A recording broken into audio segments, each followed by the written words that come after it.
Ibu saudara, hari ini saya mau berbicara mengenai bagaimana seseorang itu berkata bahwa dia itu ada menerima janji Allah. Waktu pintu tertutup, tidak ada yang bisa membuka. Tetapi waktu Tuhan membuka, tidak ada yang dapat menutup.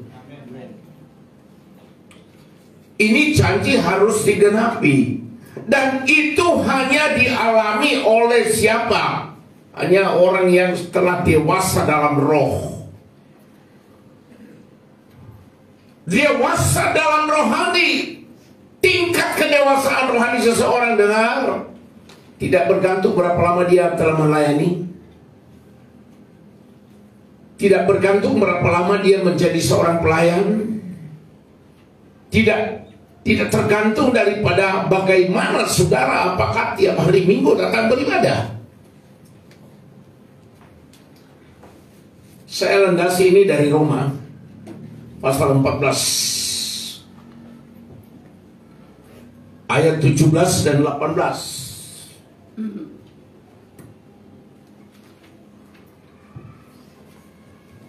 Pasal 14 ayat 14 dan 17-18. Sebab kerajaan Allah bukanlah soal makanan.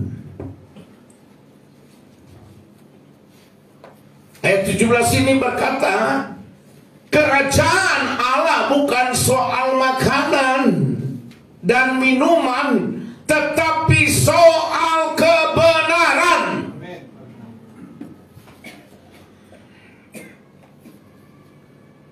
Ada damai sejahtera dan sukacita oleh Roh Kudus. Dalam bahasa Inggris dikatakan begini, for the kingdom of God is not a matter of feeding and drinking, but of righteousness, peace and joy, the Holy Spirit. Peace and joy, the Holy Spirit. Di dalam ayat 18 dia berkata begini, barang siapa melayani dengan cara ini, ia itu akan berkenan di hadapan pada Allah dan dihormati manusia. Wah, luar biasa ya. Sekali lagi ini pernyataan dari Rasul Paulus. Tadi di dalam ayat 17, 18, for the kingdom of God is not a matter of eating and drinking, but of righteousness, peace, and joy. Ini tidak bisa bagi seorang yang belum dewasa. Peace and joy, the Holy Spirit. Karena barang siapa melayani dengan cara ini, dengar, ia berkenan pada Allah dan dihormati manusia. Dalam kehidupan kita selalu ada waktunya kita percaya ada hal-hal yang harus dilepaskan dari hidup kita adalah, dan itu kalau bisa terlepas, itu adalah anugerah Tuhan. Ini saya telah memberikan catatan ini sedikit. Dalam kehidupan kita ada waktunya kita bercahaya hal-hal yang harus dilepaskan. Lepaskan. Orang yang dewasa dia melepaskan diri dari hal apa? Kedagingan. Ya. Ayat 18 ini dengan jelas ya, Paulus berkata, barang siapa melayani dengan cara ini. Cara apa saudaraku? Pada ayat 17 tadi, yaitu righteousness, peace and joy in the Holy Spirit.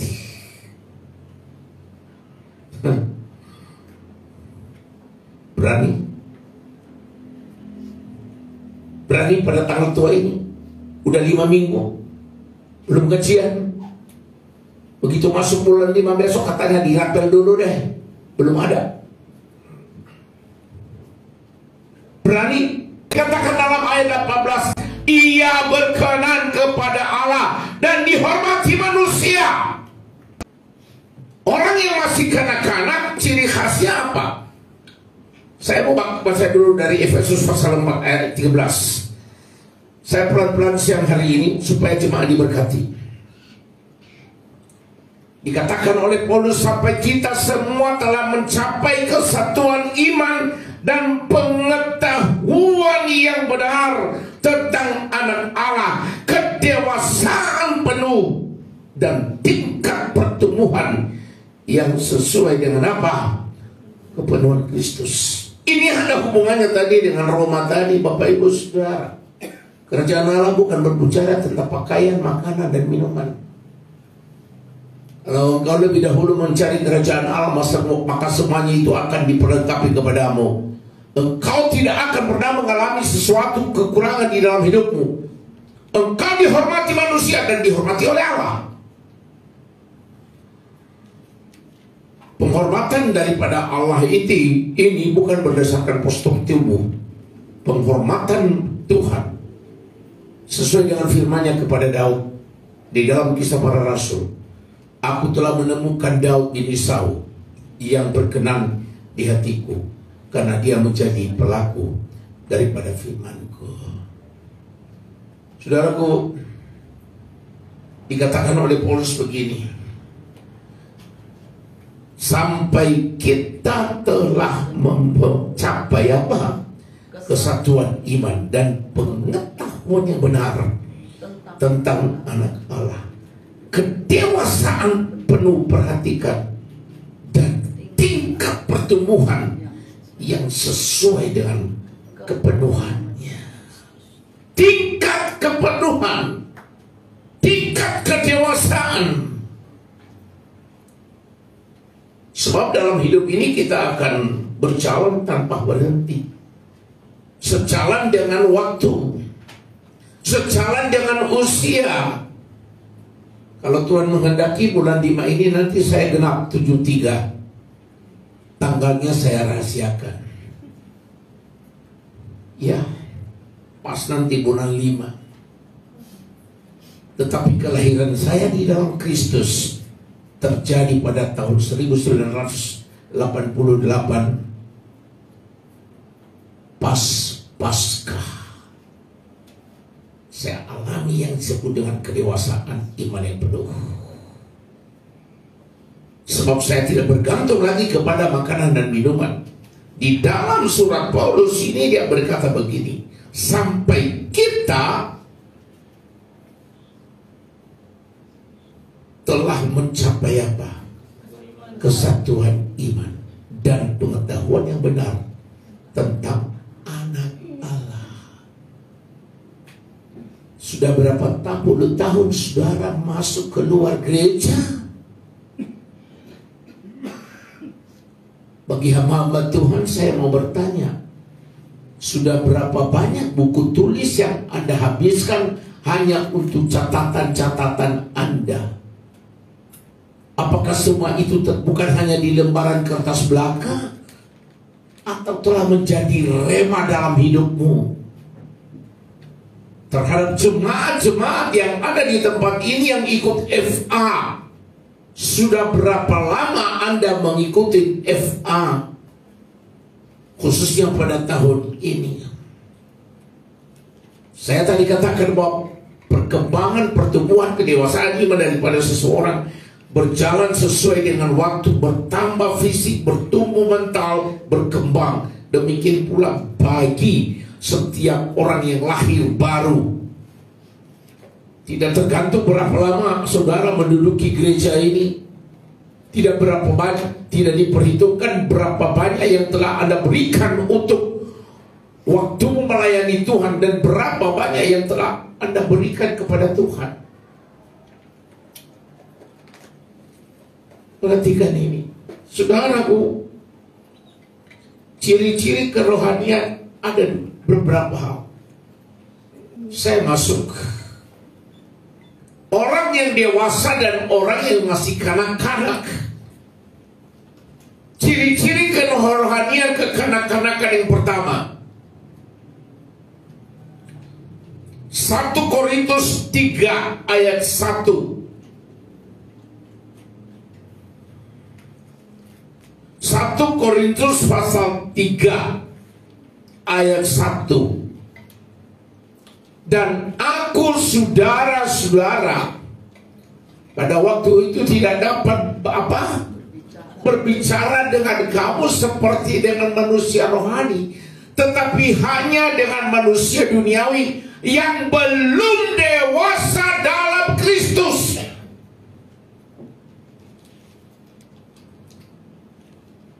Paulus menekankan begini bagi pertumbuhan iman untuk bicara kepada orang-orang yang pertama adalah karakteristik orang yang kekanak-kanakan.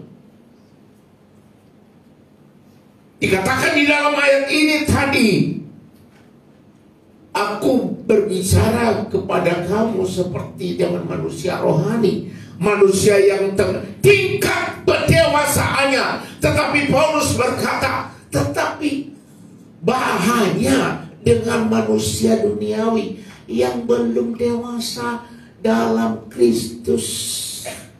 Ciri-ciri daripada orang yang masih belum dewasa dalam rohani adalah kekanak-kanakan, tidak bertumbuh sehingga hidup secara duniawi. Tapi di tempat ini tidak ada. Ya, gaya hidupnya seperti orang dunia. Paulus berkata, saya tidak bisa memberikan pemahaman kepada jemaat pada waktu itu di jemaat di Korintus, tetapi dia bicara seperti pada anak Sunday school, anak sekolah minggu. Coba masuk dalam sekolah minggu. Hari ini saya minta supaya gurunya memutar video bagi mereka. Mereka suka, saya lihat tadi di bawah itu. Mereka ngelihat saya, opa. Tapi mata mereka separuh di atas layar. Itu anak-anak. Saudaraku, pikirannya secara dunia. Yakinkan dirimu, Anda bukan lagi kekanak-kanakan.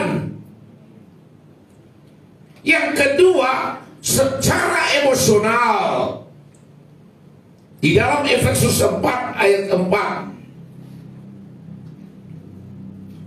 ciri-ciri orang yang belum dewasa ya. Dewasa itu umur boleh tua, tetapi kedewasaan belum tentu. Sekali lagi, umur boleh tua, umur boleh berlanjut, tetapi adakah didapatkan bahwa engkau dan saya dewasa apa tidak? Ciri-ciri yang kedua adalah emosi dari seorang yang masih kanak-kanak. Efesus 4 ayat 4. Paulus berkata begini, satu tubuh dan satu roh, sebagaimana kamu telah dipanggil kepada satu pengharapan yang terkandung dalam apa? Panggilanmu. Satu ayat lagi, 1 Korintus 3 ayat 3.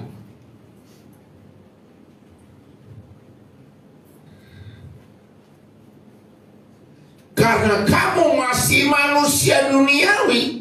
Sebab jika di antara kamu ada iri hati dan perselisihan, bukanlah hal itu menunjukkan bahwa kamu apa? Manusia di duniawi, dan bahwa kamu hidup secara manusiawi.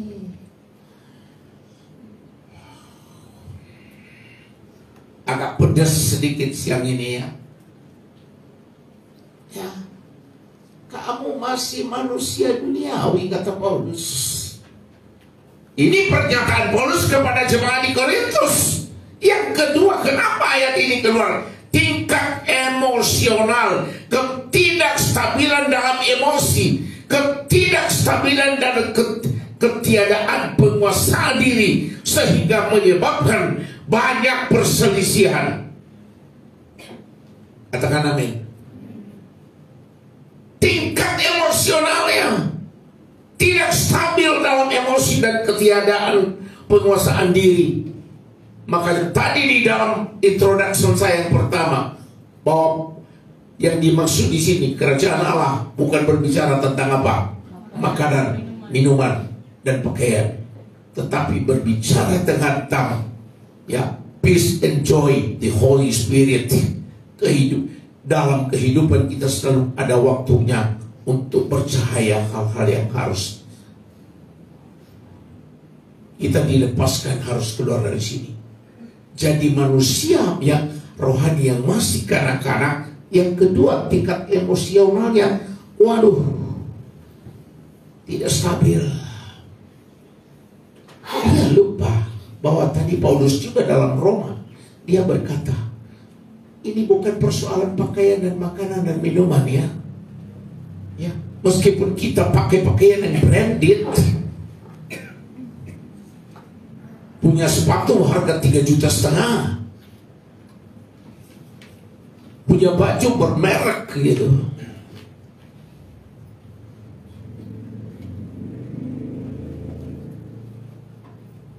punya parfum yang harganya 7 juta, saudaraku. Satu kali semprot aja gitu, satu ruangan bisa terkontaminasi. Nah, orang yang masih tingkat dewasa, dia emosionalnya tidak stabil dan dia selalu menonjolkan diri dengan hal-hal yang lahiriah. Ya, kamu hidup secara manusiawi. Paulus mengatakan demikian. Itu inilah ciri khas daripada orang-orang yang rohaninya masih kekanak-kanakan. Semoga di tempat ini tidak ada lagi yang masih kekanak-kanakan. Tidak suka bertengkar, tidak suka iri hati, tidak suka marah, tersinggung sedikit, blok, blok, blok, blok. Kalau di gereja, haleluya. Sering saya katakan demikian kan? Tetapi di luar gereja, haleluya, haleluya. Dan yang ketiga, orang yang kekanak-kanakan dewasanya, kedewasaan rohaninya, tidak bertanggung jawab. Wah, repot ya. Tidak bertanggung jawab. Ya, anak-anak enggan dan juga tidak mampu memikul tanggung jawab.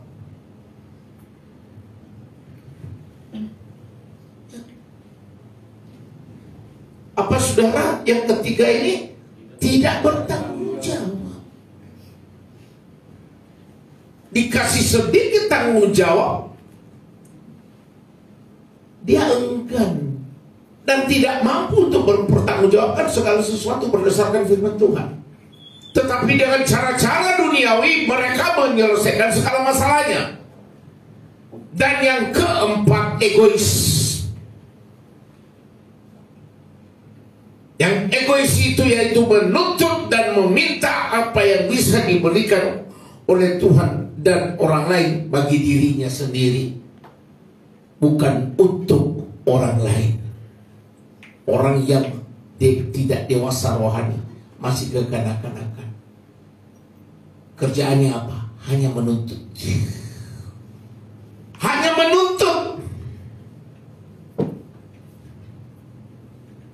Ada satu lagi istilah, mau menuai tapi tidak pernah menabur.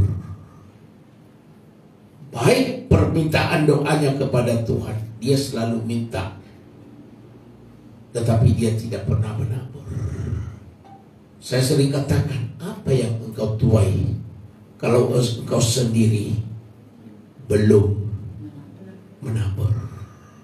Dan yang berikut, belum pernah mengalami kemenangan dalam mengatasi iman dan masalah kehidupan. Belum teruji. Ada 5 karakteristik ciri khas daripada orang yang kekanak-kanakan rohaninya. Sekali lagi, orang yang kekanak-kanakan rohaninya bukan persoalan umur, bukan persoalan jabatan, tapi tingkat kedewasaan penuh.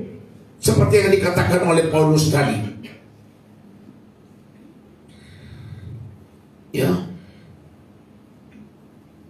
Ciri-ciri yang dewasa rohani. Berbeda, saudara. Ciri-ciri daripada kedewasaan rohani seseorang, Kolose 3 ayat 10.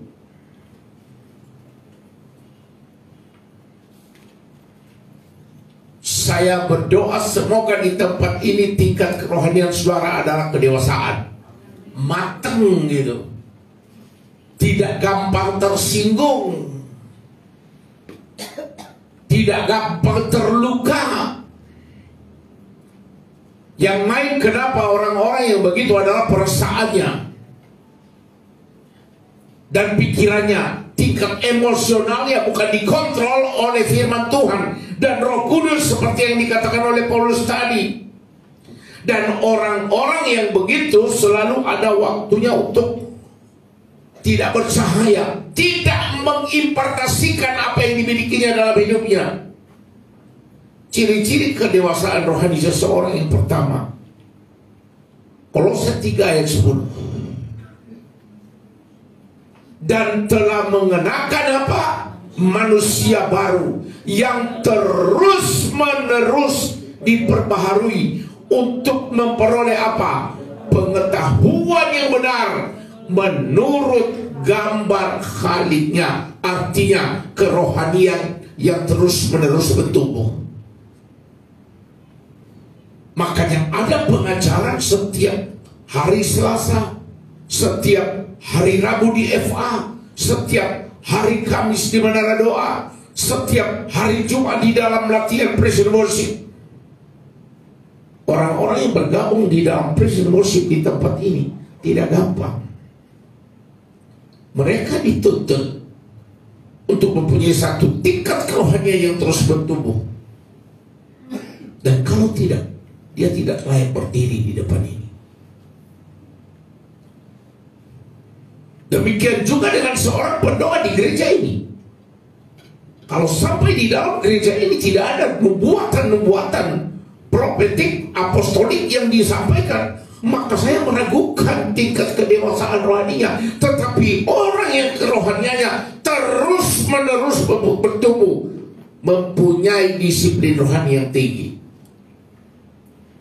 ya, mempunyai tingkat disiplin rohani dan rela menerima didikan. Katakan amin. Rela menerima didikan, saudara. Ya. Makanya dari itu saya anjurkan kepada setiap imam atau suami-suami yang ada di tempat ini, biarlah saudara menjadi seorang yang dewasa rohaninya, rela menerima didikan setiap hari Rabu di FA. Tetapi orang yang bertumbuh rohaninya terus-menerus, saya tadi sudah katakan, memiliki disiplin rohani dan rela menerima didikan, rela menerima teguran. Haleluya. Pada ngomong semua, kedewasaan kita itu bukan karena kita sudah banyak keluar masuk gereja dan pelayanan kita full dari Senin sampai Sabtu. No. Tetapi Anda bertumbuh dari hari ke sehari. Ibrani 6 ayat 1. Ibrani 6 ayat 1.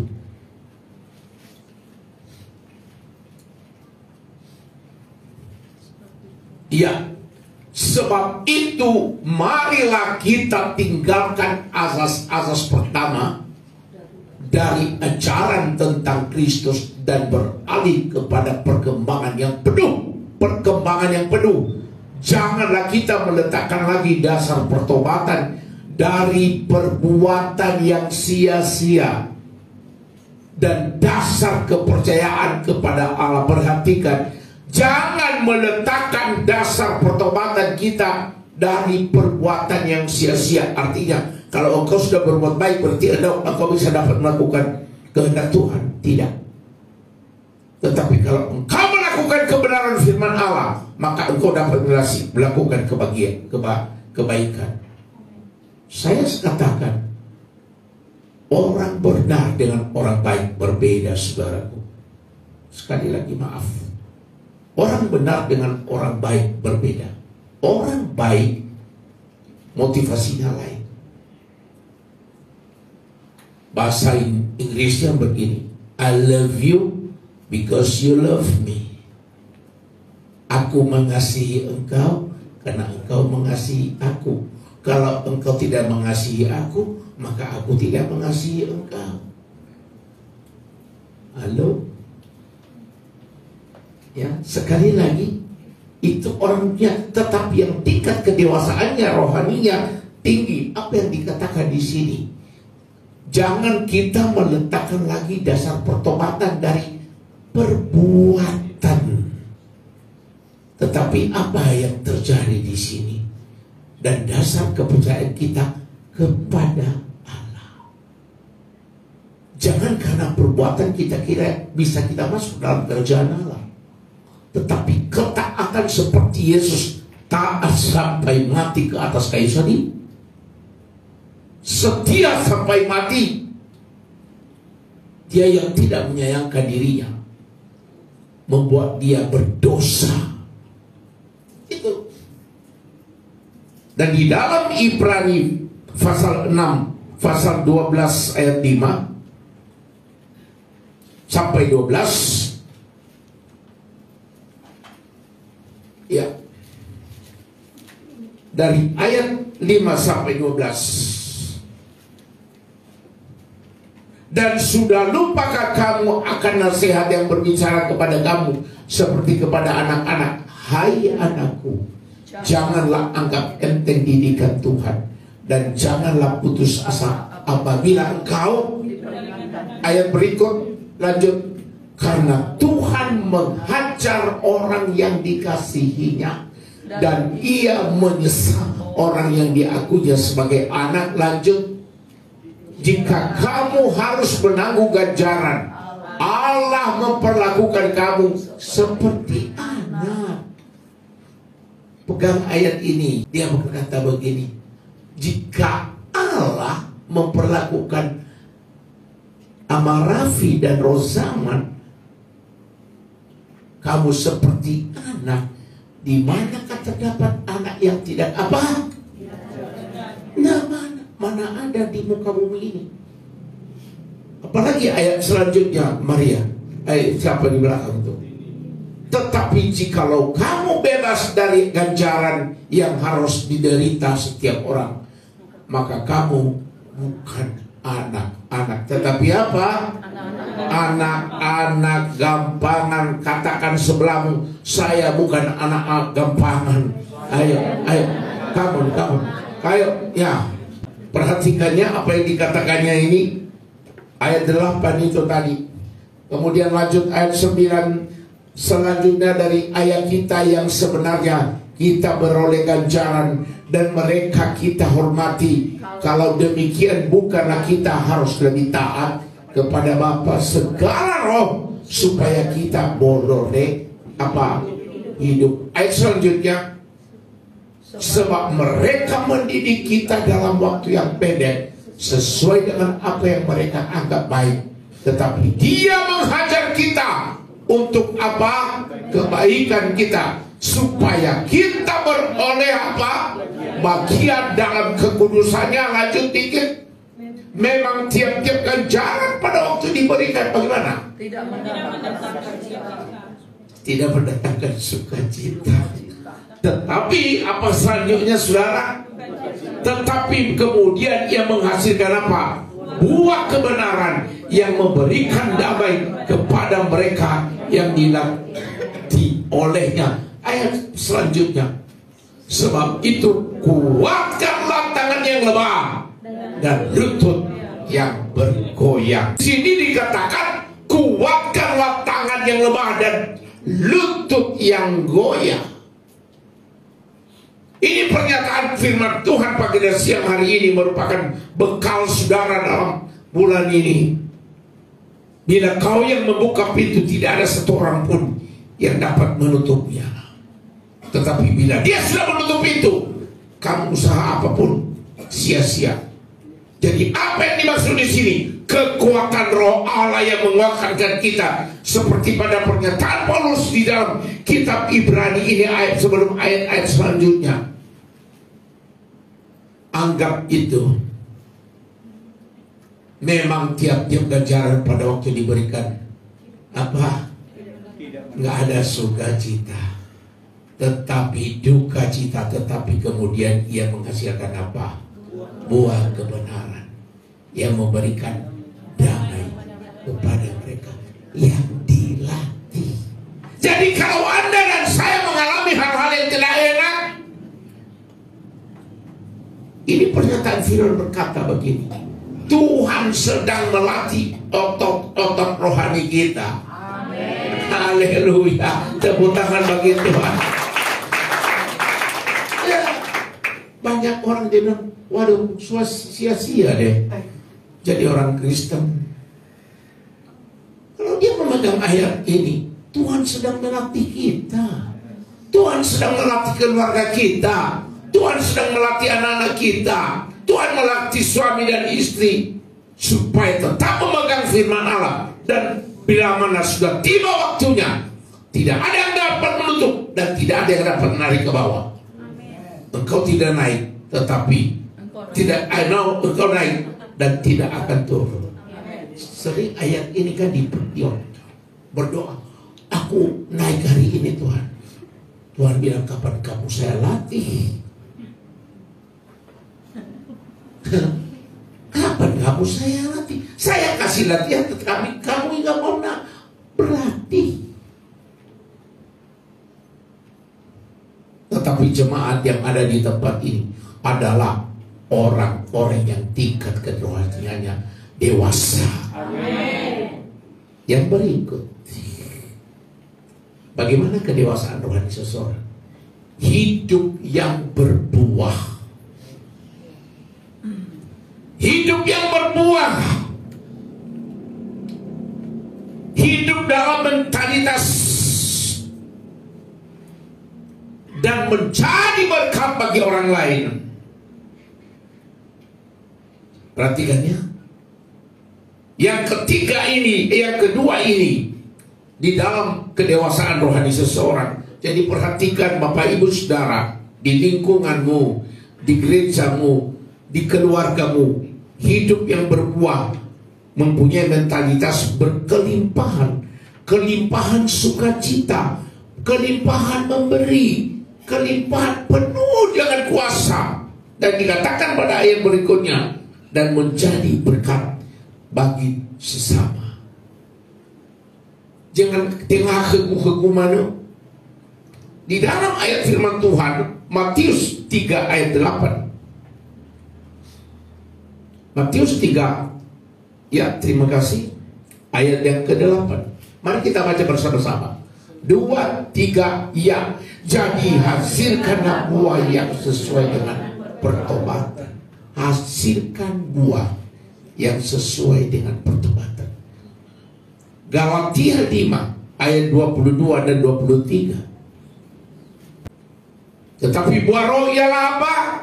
Kasih, sukacita, damai sejahtera, kesabaran, kemurahan, kebaikan, kesetiaan lanjut, kelemah lembutan, penguasaan diri. Tidak ada hukum yang menentang hal-hal itu apabila di dalam kehidupan saudara terjadi ada kasih.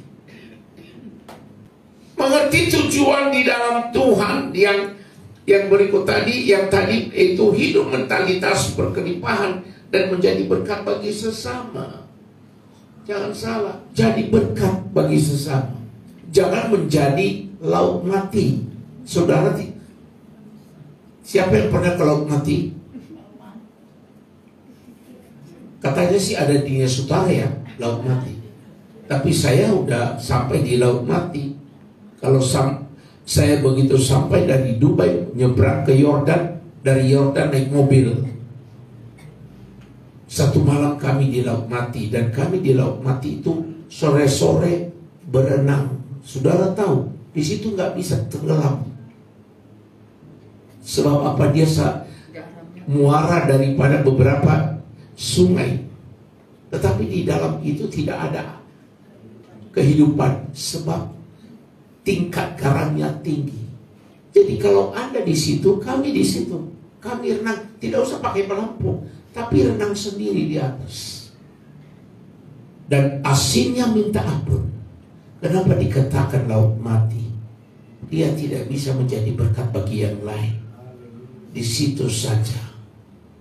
Di situ saja. Dan begitu selesai Anda berenang di laut mati, pakaian itu udah diperingatin kami. Buang. Dan cuci badan bersih-bersih. Sebab kalau tidak terkontaminasi dengan air laut.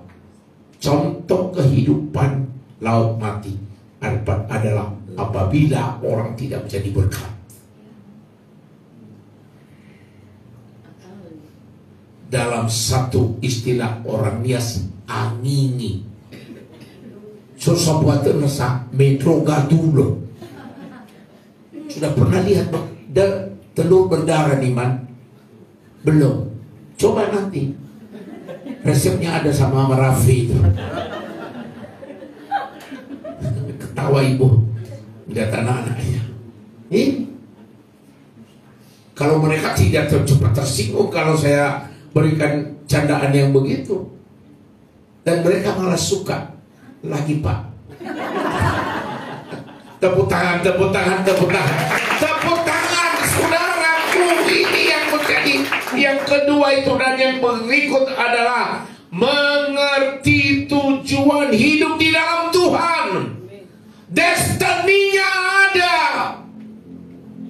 Bukan hidup sembarang hidup. Filipi 3 ayat 12 sampai 14. Haleluya. Bukan seolah-olah aku telah memperoleh hal ini atau telah sempurna, melainkan aku mengejarnya. Kalau aku dapat juga menangkapnya, karena aku pun telah ditangkap oleh Kristus Yesus. Lanjut. Saudara-saudara, aku sendiri tidak menganggap bahwa aku telah menangkapnya, tetapi ini yang kulakukan. Dengar, mari kita baca bersama dengan suara keras.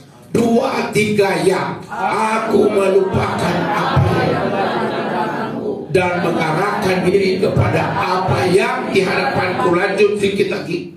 Dan berlari-lari kepada tujuan untuk memperoleh hadiah, yaitu panggilan surgawi dari Allah dalam kerajaan Kristus. Tepuk tangan bagi Tuhan.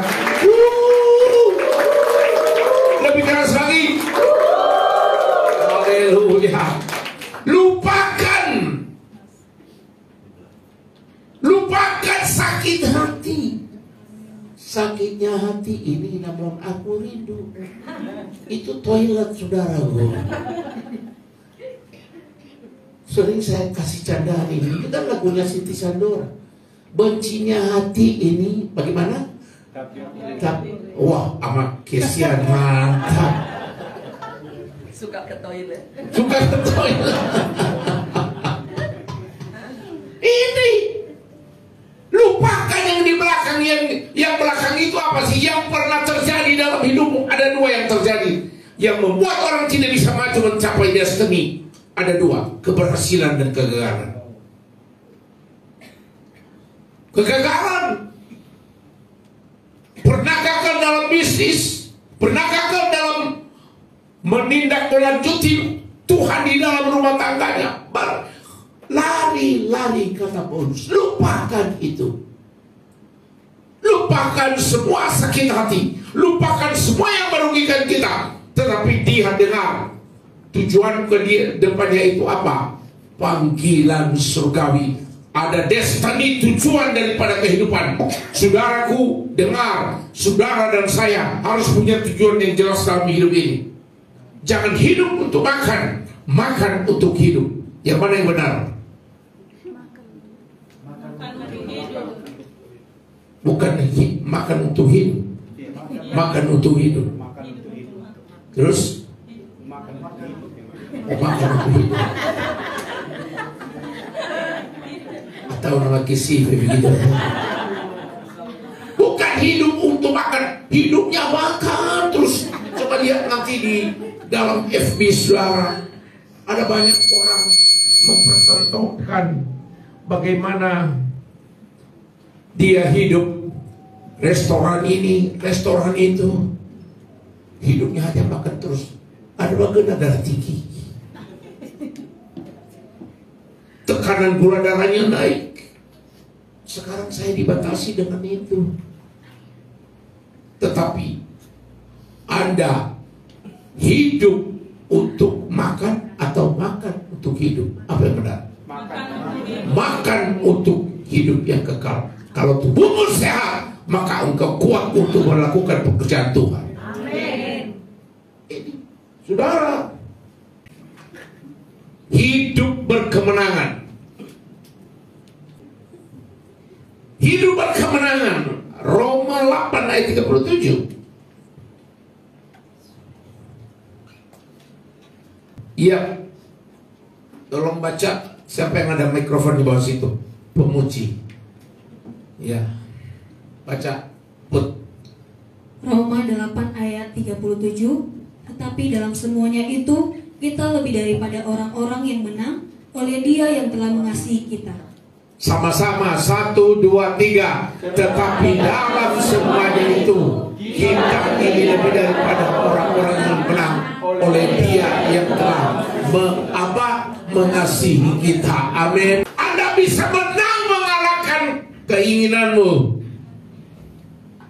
untuk makan 3 piring pada siang hari ini. Saya berdoa jemaat saya adalah orang-orang yang dikatakan oleh Paulus, orang yang demikian dikatakannya lebih daripada orang-orang yang menang oleh Dia yang telah mengasihi kita. Hidup yang berkemenangan memiliki integritas dan komitmen kepada kebenaran firman Tuhan. Ini ya, catat ini. Yang dimaksud dengan lebih dari pemenang adalah orang yang punya integritas untuk komitmen kepada kebenaran firman Tuhan. Kedewasaan rohani tidak ditentukan oleh usia kekristenan. Tidak. 150 tahun kekristenan di Pulau Nias ini tidak bisa kita jamin semua memperoleh kemenangan. Ya. Sebab apa? Injil tidak pernah disebarkan lagi. Jadi usia kekristenan tidak menentukan dia menjadi pemenang apa tidak. Jabatan gerejawi. Dan yang ketiga yaitu pengetahuan akan kerohaniannya tingkat tinggi. Biarlah regenerasi yang ada di tempat ini, biarlah jemaat yang ada di tempat ini mempunyai tingkat pengetahuan rohani yang tinggi. Bagaimana cara untuk menuju kedewasaan rohani? Saya akan tutup. Ya, dewasa rohani ciri-cirinya cermat dalam tindakan-tindakannya. Sekali lagi, orang yang sudah dewasa di dalam rohani, dia telah teruji. Makanya Ayub berkata, bila aku diujinya, maka aku muncul seperti emas murni. Ya. Ini tadi Roma, tetapi saya mau katakan sudah teruji Ayub. Bila mana aku diujinya, maka aku akan muncul seperti emas murni. Emas murni itu begini, ditaruh di tong sampah pun tetap kelihatan. Jadi kalau saudara merupakan orang-orang yang teruji dalam pengertian secara rohani, maka Tuhan akan mengorbitkan saudara. Amin ya. Ciri-ciri yang dewasa rohani yaitu cermat dalam tindakannya, mulai melayani orang lain, memiliki visi dan misi. Nah, ini tujuan yang terakhir. Orang yang sudah dewasa rohaninya, bukan dia asalkan jadi pekerja, bukan dia hanya menjadi orang Kristen yang biasa, tetapi mempunyai visi dan misi. Saudara, mari kita menjadi dewasa. Kenapa kita menjadi dewasa? Saya tutup. Ibrani 5 ayat 11 sampai 14. Ibrani 5 ayat 11 sampai 14. Ya. Tentang hal itu banyak yang harus kami katakan, tetapi yang sukar untuk dijelaskan, karena kamu telah lambat dalam hal mendengarkan. Lanjut.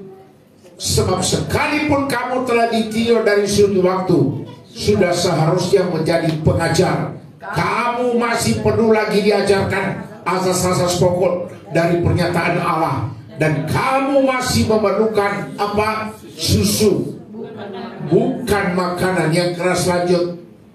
Sebab barang siapa ia masih memerlukan susu, ia tidak memahami ajaran tentang kebenaran, sebab ia adalah anak kecil. Sedikit lagi, lanjut satu ayat. Tetapi makanan keras adalah untuk orang-orang dewasa, yang karena mempunyai panca indera yang terlatih untuk membedakan mana yang baik daripada yang jahat. Tetapi makanan keras adalah untuk orang dewasa. Orang yang dewasa, dia tidak suka bubur lagi. Coba kalau seumur saudara kemana-mana masih bubur, terus dok, minum dok, kira-kira bayi apa itu? Ini bayi ajaib atau bayi? Bayi tua katanya. Tetapi makanan keras adalah untuk orang-orang dewasa. Makanan keras berbicara, siap menghadapi tantangan, tidak gampang mengalah, tetapi dia akan percaya bahwa Allah sanggup melakukan segala perkara. Haleluya. Yang karena mempunyai panca indera yang terlatih untuk membedakan yang baik dan yang membedakan yang baik daripada yang jahat. Dia punya panca indera yang tajam. Saya berdoa jemaat saya memperoleh ini. Jemaat saya di tempat ini adalah orang-orang yang telah dewasa. Bukan lagi sekolah taman kanak-kanak Hana Belindo, tetapi semua telah menjadi Universitas Nias. Ini sudah. Alasan kita untuk dewasa adalah gereja adalah mempelai Kristus. Mempelai pastilah orang yang dewasa. Orang percaya yang tidak dewasa rohani tidak layak untuk menjadi mempelai. Orang yang dikawinkan, yang siap untuk dikatakan mempelai laki-laki dan mempelai perempuan, adalah orang yang sudah teruji. Orang yang sudah teruji. Biarlah firman Tuhan yang ada pada siang hari ini merupakan bekal bagi kehidupan saudara. Harapan saya, jemaat saya telah dewasa dalam rohani.